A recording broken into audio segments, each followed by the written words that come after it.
po, handa na po tayo at excited tayo sa ikawalong mensahe ng ating Panginoon para sa lahat sa atin. Let us welcome the servant of the Lord, Pastor Ian Paras.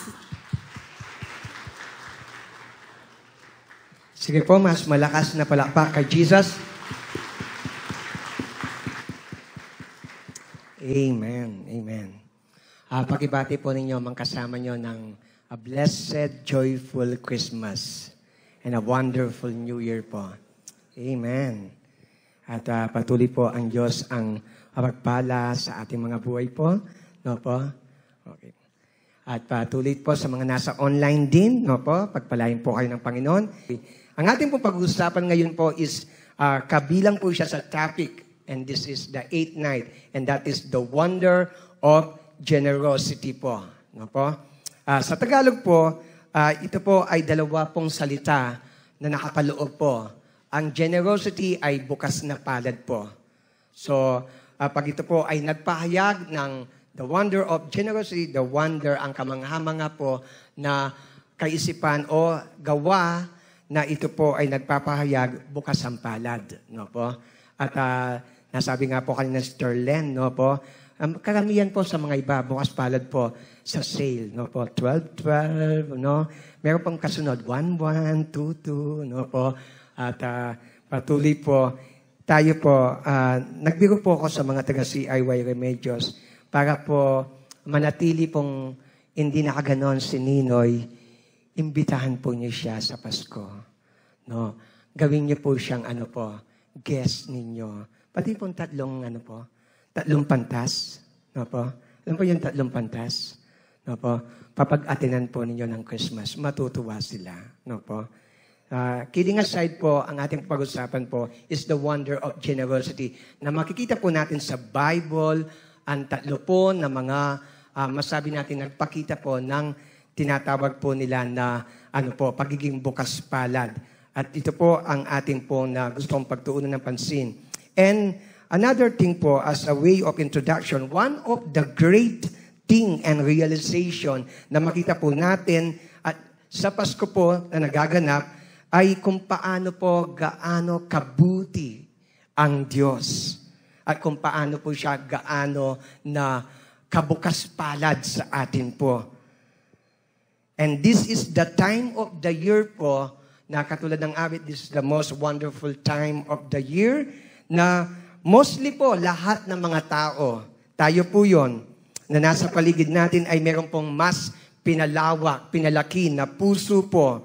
At ang kanila pong mga buhay ay tunay po at totoo po na meron pong kagalakan na magkaloob. Lahat po nang agree, magsabi ng amen. Sabi po ng Matthew chapter 2 verse 10 na binasa natin kanina, and I will be reading from the Net Translation of the Bible. At ang sabi ng Biblia, verse 10, chapter 2 of the Gospel of Matthew, it says here, when they saw the star, they shouted joyfully. Verse 11, and as they came into the house and saw the child with Mary his mother, they bowed down and worshiped Him. May the Lord bless the reading of His holy word. Tayo po manalangin at ilingin ang basbas niya. Sa mga ilang sandali na pag-uusapan po namin ang iyong salita, mangusap ka, Lord, at patuloy palawakin ang aming mga puso. Mamangha kami kung paano, Lord God, gaano kalalim, kalawak, at kataas, Lord God, ang iyo pong pagiging bukas palad kung bakit kami pinagpapala ngayon. Kahit ano ang dinaranas na sitwasyon ng mga iba, ang iba naming kapatiran, umuwi ang kanila pong mahal sa buhay sa iyong presensya. Pwede pa rin pong mas-celebrate, Lord God, ang Paskong ito dahil sa iyong kagandaang loob at kahabagan at pag-ibig, ang tunay na kagalakan nag-uumapaw sa anumang kapanahunan. Pagpalain po ninyo ang iyong mga anak at ikaw ang madakila at ang kagalingan ay dumaloy not just only sa isip, sa puso at espiritu, kundi pati na po, Panginoon, sa kanilang katawan. Sa iyo ang papuri at sa iyo ang pagluwalhati sa ngalan ng Ama, ng Anak, ng Espiritu Santo. Lahat ay magsabi ng Amen. Amen. Malakas na palakpak po muli kay Jesus. Ang Diyos pong pala, At patuloy po sa ating pong pag-uusap, the wonder of His generosity. Makita po natin dito ang mga kadailanan at pagpapahayag po na ang Diyos ay bukas palad sa atin. Number 1 po, as the wonder of generosity is shown, the cause of generosity. Ano ang dahilan? Ano ang motibo? Bakit po meron pong pagiging bukas palad? Lahat po tayo, kung saan ka naroon ngayon, at kung ano ang mararating mo bukas at sa darating na panahon, and even 2024, it is because the cause of generosity of our God.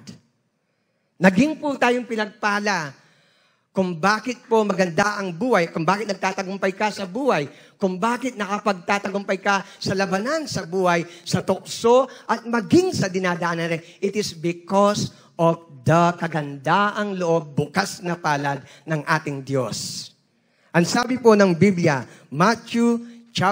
Ephesians chapter 1. Ito po ay tinakel po ng ating bishop. Pero alam po nyo, patuloy po ang kayamanan na nandoon sa Epeso. Ito po ang nakasulat. Epeso, kabanatang 1, talata pong 3 hanggang pong 6. Hear this. Ang sabi po dito, blessed is the God and Father of our Lord Jesus Christ, who has blessed us with all spiritual blessing or every spiritual blessings in the heavenly realms in Christ. Bakit po? Verse 4. Ito ang mga pagpapala. For He chose us, pinili niya tayo in Christ before the foundation of the world, that we should be holy and blameless before Him in love. Verse 5. He did this by predestining us to adoption as His legal heirs through Jesus Christ, according to the pleasure of His will. Para saan po? To the praise, verse 6, of the glory of His grace that He has freely bestowed on us in His dearly Son. Alam po nyo, pinagpala tayo sa lahat. Meron nga po sinabi ang Bible na kung maalala po ninyo, natutuwa ang mga apostol. Sabi niya, nakita po namin na pag nangangaral kami, ang sabi niya, lumalayas ang masamang espiritu. At tuwang-tuwa po sila because of manifestation ng power of name of Jesus. Pero ano po ang sabi ng Panginoon? Rejoice, sabi niya, even more sapagkat ang inyong mga pangalan ay nakasulat sa langit. Alam po ba niyo, secured na ang ating posisyon sa kalangitan. Kahit bagyo ang dinadaanan mo, kahit malungkot ka, kahit durog ang puso mo, o kahit kinakabahan ka, your name is written in heaven. Pinili ka ng Diyos. Sometimes nakakalimutan po natin yon. Kasi iba ang pinipili natin. Iba ang tinitignan natin. Iba ang gusto nating makita, mapakinggan, at gusto nating maranasan. Pero suma total, alisin mo lahat ng material, physical, financial, material blessing. There is only one sure blessing that will remain. Your relationship with God. At siya lang po ang dahilan kung bakit may Pasko.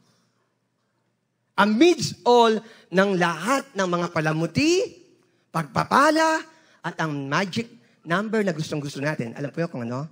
13. 13th month pay. Opo? Opo. Paborito. Sa lahat ng numero. Iyon. Pero suma total po, alisin mo yon, there's only one thing that will remain. Ang pangalan mo, nakasulat sa kalangitan.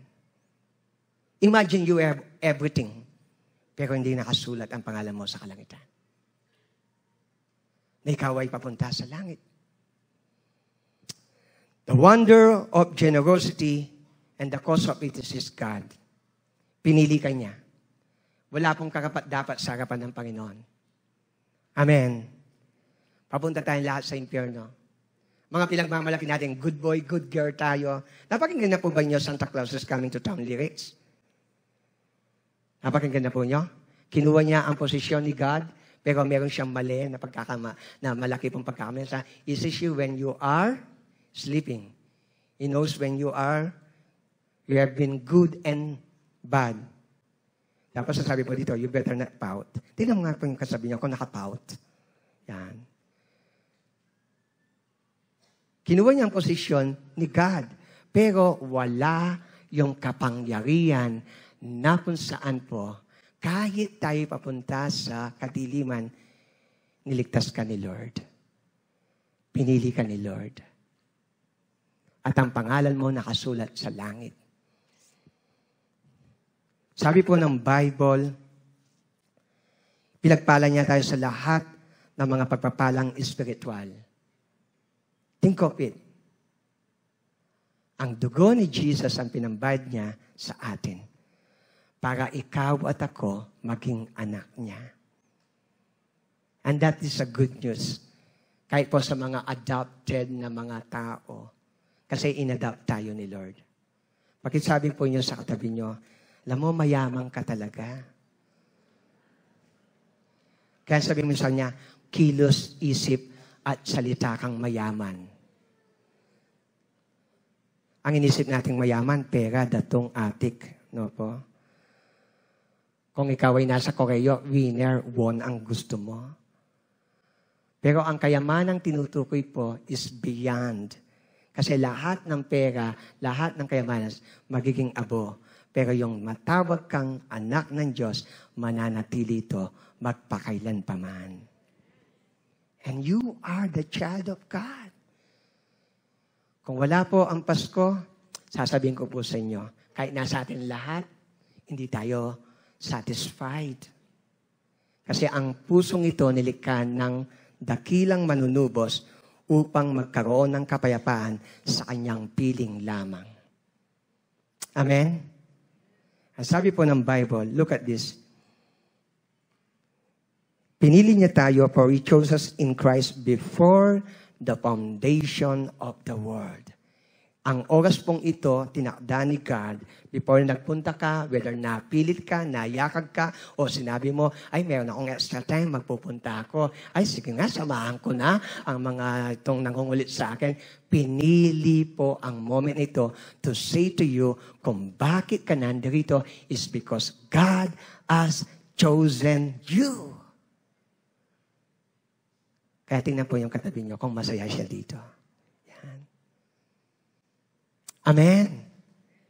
The cause of generosity, God. Ang lawak po ng kanyang pag-ibig, ang lawak po ng kanyang pagmamahal, na tayo ay hindi karapat-dapat at sabi niya, I died for you.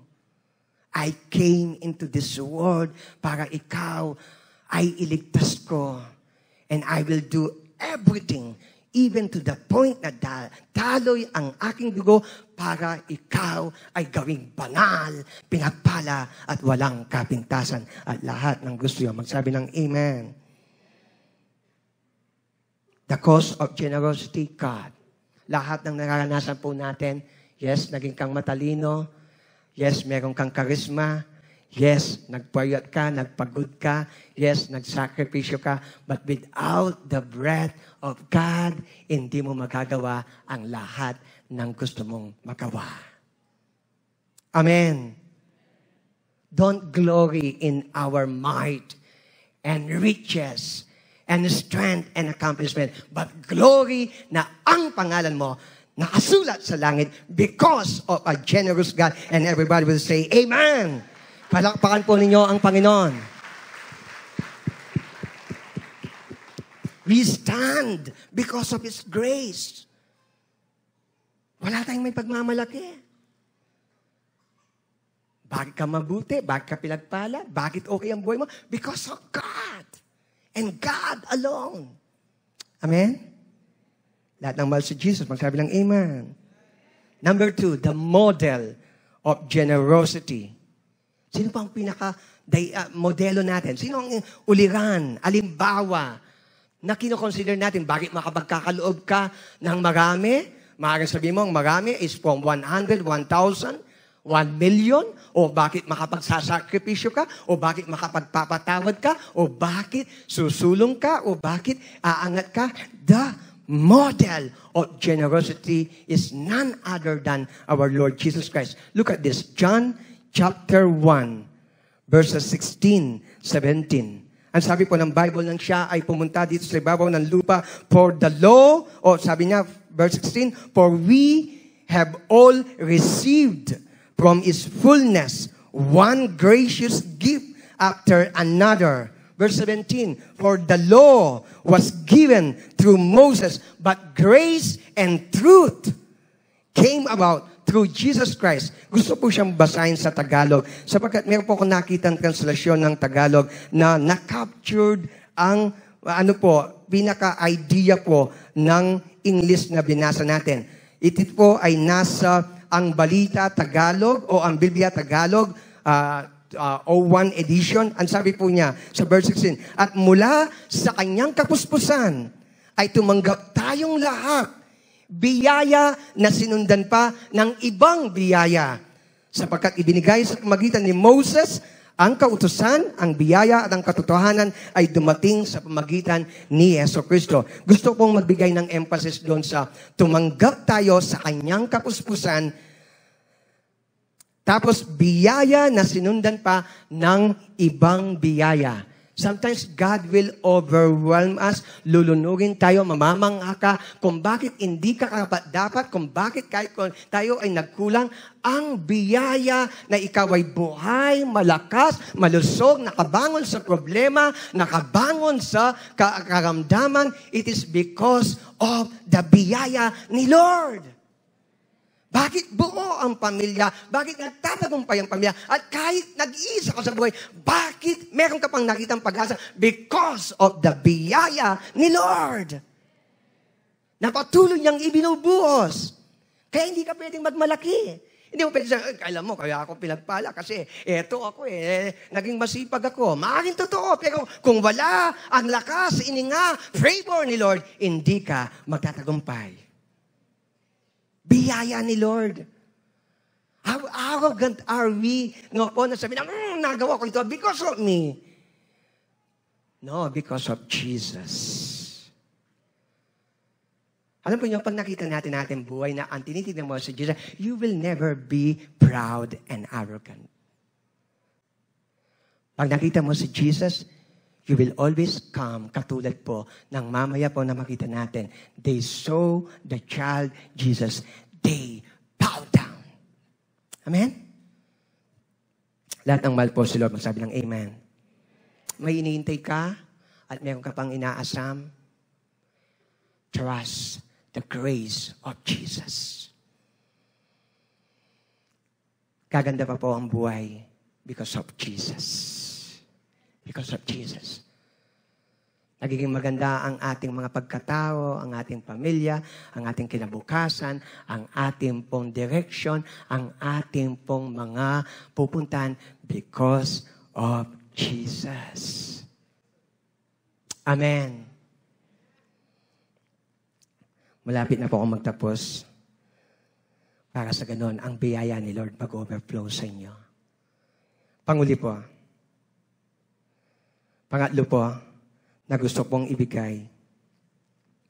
If the model of generosity is our Lord Jesus Christ, na ibinigay niya ang kanya pong sarili sumunod sa ating pong Ama, at hindi nagkait po, hindi naging pong kuripot ang dakilang Ama upang ipagkaloob ang kanyang natatangi po na regalo, none other than our Lord Jesus Christ, makikita po natin, nagiging pong pinagpala at nagiging po tayong generous all because meron ng nauna.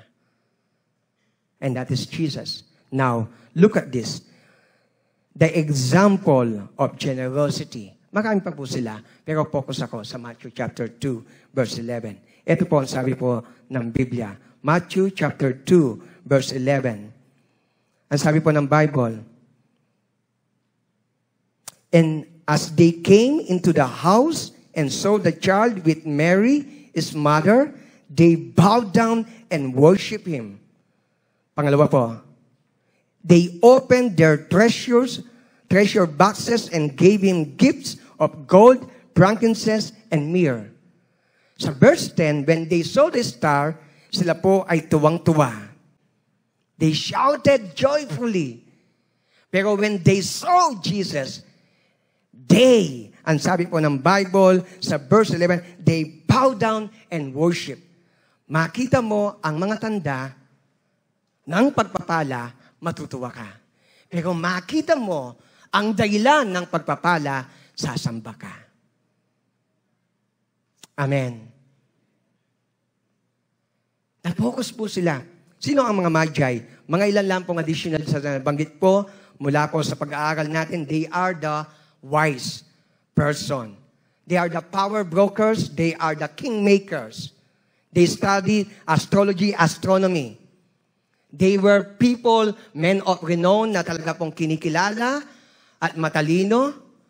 At nanggaling po sila sa malayong lugar. Ang paglalakbay nila, ang sabi po ng mga Bible scholar, sila po ay mga tao na kung saan po nang sila ay maglakbay upang hanapin kung saan ang ating Panginoon Hesus Kristo. Wala pa po noon na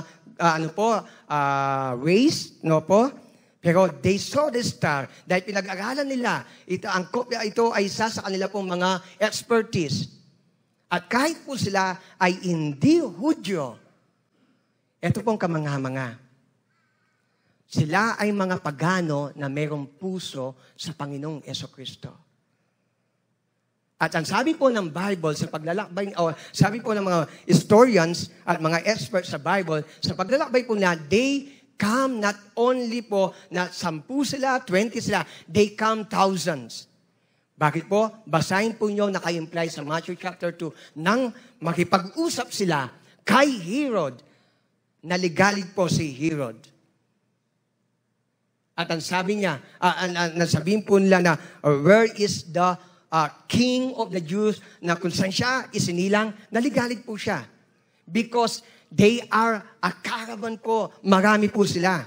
Now, when they came to the town na nandoon or the city, nandoon si Herod, it brought na talaga pong mga pagkagulo sapagkat eto si King Herod na siya ang namumuno at yung mga dumating, ang sabi po, ay inahanap nila kung nasaan ang pinanganak na hari. At sa kanila pong pagpunta, hindi sila satisfied na makita lang nila ang tala o ang bituin. The thing na nagbibigay po ng satisfaction sa kanila, makita nila ang kanilang inahanap. At ang hinahanap nila is none other than the King of Kings and the Lord of Lords. His name is Jesus. It brings a challenge to us po. This Christmas, maaaring matupad ang mga pangarap natin, dumating ang mga pagpapala, at yung mga pangarap po natin na material, physical, financial, everything, na yon ang kahulugan ng mga iba kung ano ang Pasko. Pero I want to remind you, brethren, alam na po natin to, pero let this sink down on us. The only thing that can satisfy ang ating pong ang ating puso is none other than God. Amen? Ayan po ninyo na, sige, mag-enjoy po tayo sa mga pagpapala, pero ayan naman po ninyo, pagkasa rin mag-enjoy, sumamba tayo na merong kababaan at sabihin natin, I came to worship God in the human form. His name is Jesus. At magiging pong pinagpala ang kapaskuhan natin. Lahat ng sangay mo. Sabi ng Amen. At ng kanila po na makita ang ating Panginoon sa Kristo, ang sabi ng Bible, sila ay lumuhod at sila ay sumamba. Imagine, pagod na pagod sila. Ilang months na silang naglalakbay. Tapos po, they came in droves. At nang makita si Jesus, it's worth it. May tanong po ako sa inyo. Sagutin lang natin. Nakikita mo ba si Jesus sa Kapaskuhang ito? Kahit busy ka, pagod ka, puyat ka. Kahit marami kang gagawin at marami kang inihahanda. Pag hindi po natin makikita si Jesus, matutuyo tayo. Pero pag nakita natin si Jesus, kahit puyat ka, pagod ka, busy ka, marami kang gagawin, marami kang inisip, sasabihin ko po sa inyo, it's worth it. Because ang tunay na diwa ng Pasko ay si Jesus Christ. Don't lose the heart of worship. Kahit busy kang maghahanda ng mga pagkain, kahit inisip mo lahat ng bibigyan mo, kahit mapapagod ka, masabi mo pa rin, Lord, magsasamba ako sa iyo.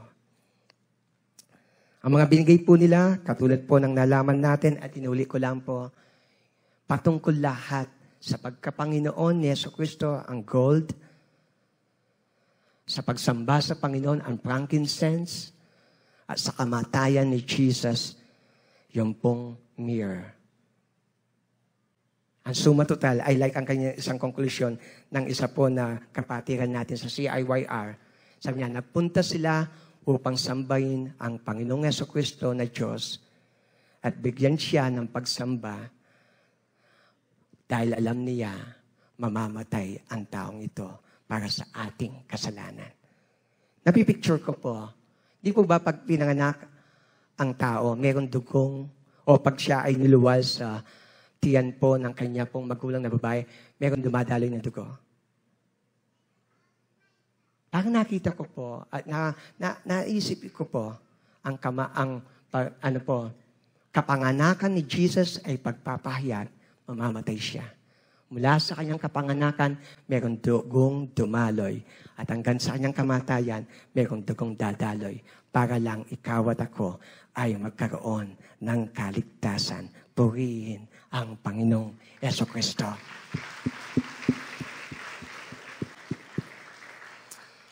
Pag-isipan po natin for my reflection and application na hamon sa atin. Have you and I considered the generosity of our God? Considered the generosity. Napag-isip-isip na ba ang bukas na palad ng ating buhay na Diyos? Ikaw at ako ba ay nagpasalamat na sa lahat ng bagay na ipinagkaloob niya? Maging yung bagong mong damit, maging yung malutong mong pera, maging yung masarap mong pagkain, maging yung tuwa na nararamdaman mo. Thank the Lord. Number 2, what you and I have in our lives is because of Jesus' grace. Never forget that. Ito ay para lang sa Kanya. It's all for Him and for Him. Amen. Never forget that. Patuloy, masabi natin, ang Pasko ay siya and never ako. Number 3, ang mga pantas ay meron pong nag-aapoy, nag-aalab, na hindi nahihinto at hindi pwede po na mapuno na matindi pong pagmamahal at malalim o kaya maapoy na pagnanasa po upang sambahin ang ating Panginoon Jesucristo at ibigay ang pinaka-best sa Kanya. Tanong ko po, have you come to worship Him only? Siya lang ang sasambahin. And have you given your best for Him? Tayo po'y manalangin. We come to worship the King of Kings and the Lord of Lords. Because lahat ng bagay ay sa Kanya, nagmula sa Kanya at magbabalik sa Kanya. Wala po kaming pwedeng ipagmalaki at patawal sa mga panahon na kalimutan ka namin at na-insist namin o amin pong pinagpipilitan ang aming sarili. Maging Bethlehem ang puso ng bawat isa sa amin. Mula sa iyong kapuspusan, tumanggap kami ng biyaya and another level of biyaya, Lord God. At ito ay nagpapa-humble sa iyong mga puso, Lord, only because na ikaw ay bukas palad, natuto kaming maging bukas palad. Dahil lamang ikaw ay mabuti, naging mabuti ang iyong mga anak. Dahil ikaw ay Diyos ng pag-ibig, natututong magmahal, magpatawad, at tumanggap ang iyong mga anak, Lord God. Kami na iyong bayan. Father God, may we never lose the fact. Because of you, we are blessed. And because of Jesus, we are saved. Dalangin po namin matanghal ka sa aming mga buhay. Sa mga panahon na ang pusong ito ay napalayo at nagiba ng landasin, nagiba ng focus, return it to the North Star of our existence, and His name is Jesus Christ. At hayaan po ninyo mag-apoy, mag-alab muli ang mga pusong ito as we come in worship. Bago po tayo magtapos, we will adore the Lord, and I will encourage you, give the glory to Him. Because it's all for Him. It's all because of Him. It's all because of Jesus. O come, brethren, let us adore our Lord Jesus Christ.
Po ng gustong sumamba kay Lord, tumayo kayo.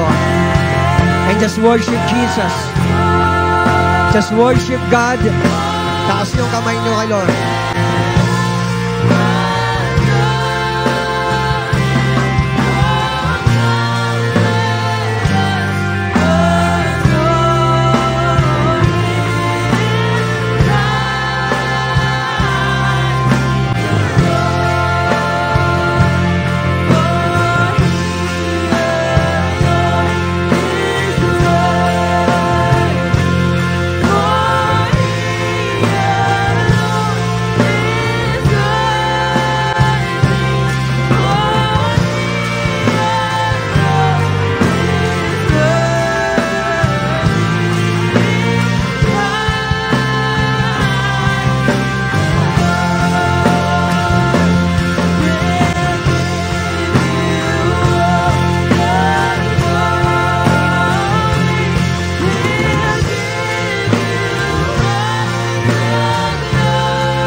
Ipinagkakaloob namin ang aming mga sarili sa iyo, Lord God.